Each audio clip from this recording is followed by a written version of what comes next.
فرعون کی لاش کا باریک بینی سے معائنہ کرنے والا سائنسدان پکار اٹھا، اللہ سچا ہے، قرآن سچا ہے، اللہ کا نبی حضرت محمد مصطفیٰ صلی اللہ علیہ وآلہ وسلم سچا ہے۔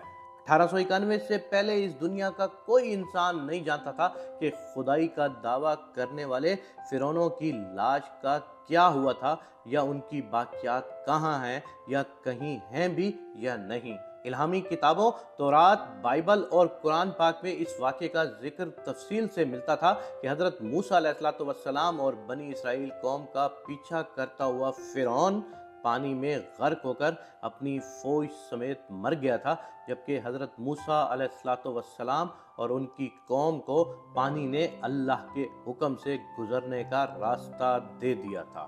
اس کے بعد اس کا کیا ہوا، اس بارے میں بائبل اور تورات خاموش ہے، لیکن قرآن مجید میں اس کے انجام کے بارے میں ایک بہت ہی عجیب بات کہی گئی تھی، جس کی کسی کو سمجھ نہیں تھی کہ اس کا مطلب کیا ہے۔ خود مسلمان بھی اس بات کو پڑھ کر آگے گزر جایا کرتے، یہ سمجھے بغیر کہ اس بات کا اشارہ کس جانب ہے۔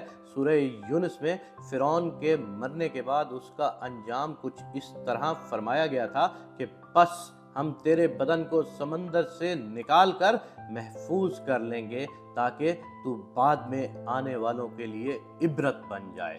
سورہ یونس آیت نمبر 92۔ یہ واقعہ آج سے 3500 سال پہلے پیش آیا تھا۔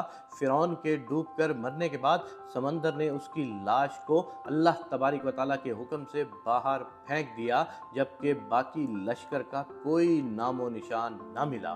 مصریوں میں کسی شخص نے ساحل پر پڑی اس کی لاش کو پہچان کر اہل دربار کو بتایا۔ فرعون کی لاش کو محل پہنچایا گیا۔ درباریوں نے مسالے لگا کر اسے پوری شان اور احترام سے تابوت میں رکھ کر محفوظ کر دیا۔ ہنوز کرنے کے عمل کے دوران ان سے ایک غلطی ہو گئی تھی۔ فرعون کیونکہ سمندر میں ڈوب کر مرا تھا اور مرنے کے بعد کچھ عرصہ تک پانی میں رہنے کی وجہ سے اس کے جسم پر سمندری نمکیات کی ایک تہ جمی ہوئی رہ گئی تھی۔ مصریوں نے اس کی لاش پر نمکیات کی وہ تہ اسی طرح رہنے دی اور اسے اسی طرح ہنوز کر دیا۔ وقت گزرتا رہا، زمین اور آسمان نے بہت سے انقلاب دیکھے جن کے گرد نیچے سب کچھ چھپ گیا، حتیٰ کہ فرعون کی ہنوز شدہ لاشیں بھی زمین کی تہوں میں چھپ گئیں۔ ان کے نام صرف کتابوں، ان کی تعمیرات اور لوگوں کے ذہنوں میں رہ گئے۔ اس واقعے کے 2000 سال بعد اس دنیا میں اللہ تبارک و تعالیٰ کے آخری نبی حضرت محمد مصطفیٰ صلی اللہ علیہ وآلہ وسلم تشریف لائے۔ ان پر نازل ہونے والی آخری کتاب میں فرعون کے قصے بڑی تفصیل کے ساتھ بیان کیے گئے تھے، اور اسی سلسلے میں اس فرعون کا جسم محفوظ کرنے کی بابت آیت بھی نازل ہوئی تھی، جس کی سچائی پر سب اہل ایمان کا پختہ یقین تو تھا ہی، لیکن وہ سمجھنے سے قاصر تھے کہ اس خدائی کا دعویٰ کرنے والے کی لاش کہاں محفوظ کی گئی اور کیسے اسے عبرت کا نشان بنایا جائے گا۔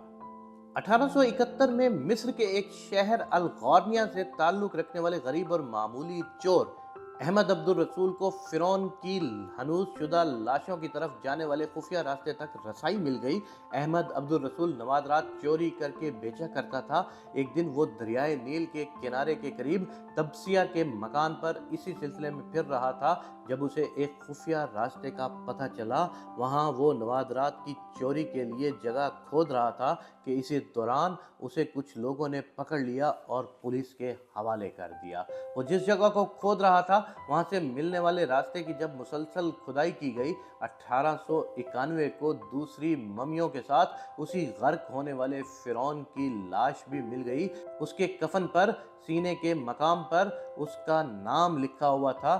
ان ممیوں کو ماہرین قاہرہ لے گئے۔ جب ان ممیوں کی تفصیل سے جائزہ لیا گیا تو فرعون والی ممی پر جمی نمکیات کی تہ سے تصدیق ہو گئی کہ یہ وہی فرعون ہے جسے اللہ نے پانی میں غرق کر کے بدترین انجام سے ہمکنار کیا۔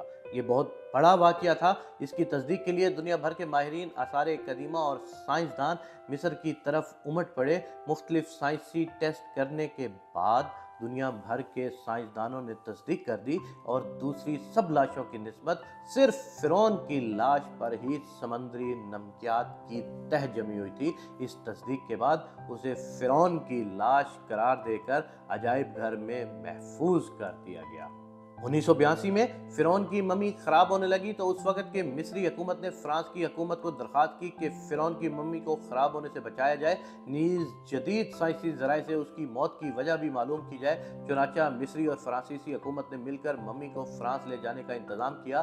جب فرعون کی لاش کو فرانس پہنچایا گیا تو ایئرپورٹ پر اس دور کے فرانسیسی صدر بذات خود حکومت کے اعلیٰ عہدیداران تمام وزراء اور فوج کے افسران کے ساتھ استقبال کے لیے موجود تھے۔ فرعون کی لاش کا استقبال کسی عظیم زندہ بادشاہ کی طرح کیا گیا۔ فوجی دستوں نے سلامی دی۔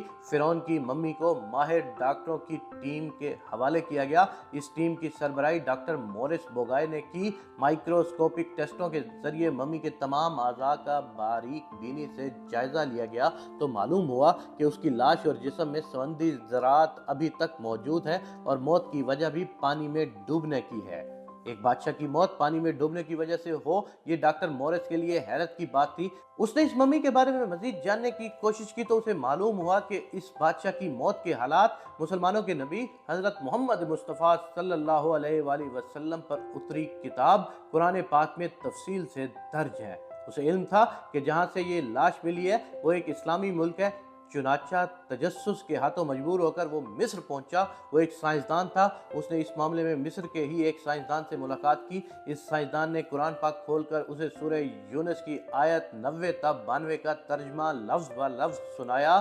فرعون کا خدائی کا دعویٰ، اس کا پانی میں ڈوب کر مرنا اور پھر پانی سے نکال کر اس کی لاش کا ہنوز ہو جانا اور پھر دوبارہ لاش کا ملنا اور پھر اس کی لاش کو جدید سائنسی دور میں دوبارہ محفوظ کیا جانا، سب کا اشارہ ایک جانب تھا اور وہ بہت واضح اشارہ تھا، تجھے بعد میں آنے والوں کے لیے عبرت کا نشان بنا دوں گا۔ فرعون کی لاش ایسے محفوظ کر کے دنیا کے سامنے لا کر رکھ دی گئی ہے کہ انٹرنیٹ کی ایک کلک پر، رسائل اور جرائد پر، ٹی وی چینلز پر، عجائب گھر میں اربوں انسانوں کی آنکھوں کے سامنے کری اور پچ کی قابل ترس حالت میں موجود ہے، عبرت کے لیے، سوچنے کے لیے کہ عبادت کے لائق اور ہمیشہ رہنے والا وہی ذات باری تعالیٰ ہے، وہی خدا ہے، وہی اللہ ہے جو سب کا خالق اور رازق ہے۔ ڈاکٹر مورس نے آیات کا ترجمہ سنا تو اسی وقت پکار اٹھا، اللہ سچا ہے،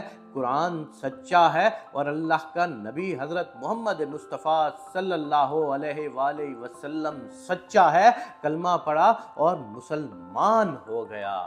حضرت محمد مصطفیٰ صلی اللہ علیہ وآلہ وسلم پر لاکھوں کروڑوں درود و سلام۔ آپ بھی ایک بار درود پڑھ کر اس ویڈیو کو آگے شیئر فرما دیں۔